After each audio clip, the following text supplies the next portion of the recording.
عليكم، ان شاء الله تكونوا كامل بخير. اليوم راح ندير معكم قاطو الليمون يجي بزاف بنين. راح نحتاجو في الوصفه 125 غرام تاع زبده، كاس الا ربع سكر كلاصي، كاس الا ربع زيت، حبه بيض، بات فلان سيترون، نص علبه خميره الحلويات ولا فارين.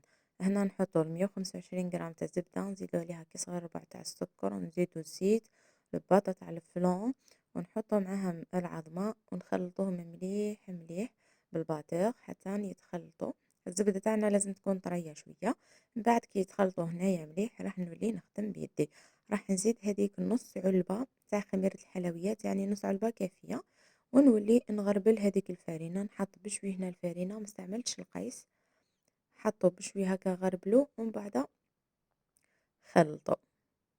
نبدا نخلط بيدي، ما نعجنوش، نلمو هكا برك.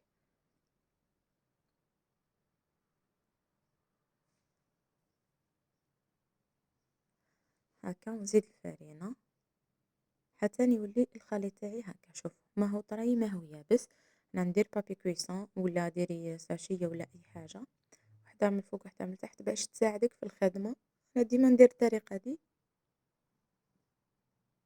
وبعد نجيو نطبعوه. انا طبعته بطابع الدمعه هكا،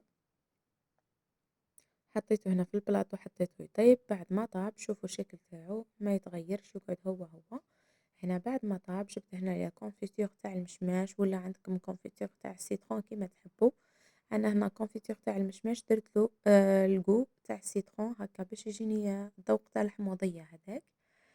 نلصق الكعبه بين زوز هكا، نديرو شويه برك، نلصق الكعبه بين زوز وخلاص. ومن بعد نروحو نديرو له الطليه باش راح نزينوه. نديرو له هذاك الكلاصاج، نديرو زوز مغارف زيت، ونديرو زوز مغارف حليب، وزوز مغارف ما زهر هكا، زوز مغارف تاع ما زهر. هنا الكمية دي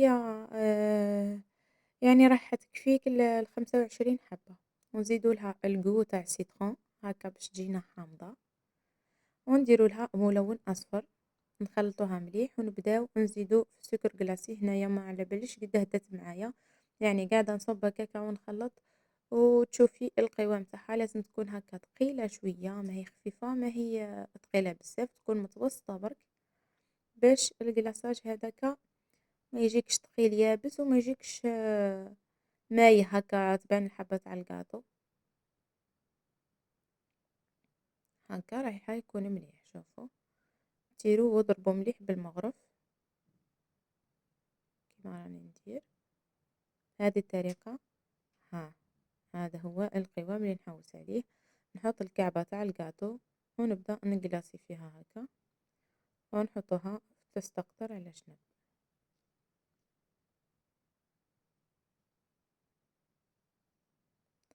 بعد ما كملتو جبت هنا هادو ريشات خدمتهم بالشوكولا، زينوه كيما تحبوا. انا راح ندير له هذا الديكور. فضلوا لي هادوك تاع عيد مبارك وسي، قلت ندير لهم وحايد بعيد مبارك وحايد بالريشه.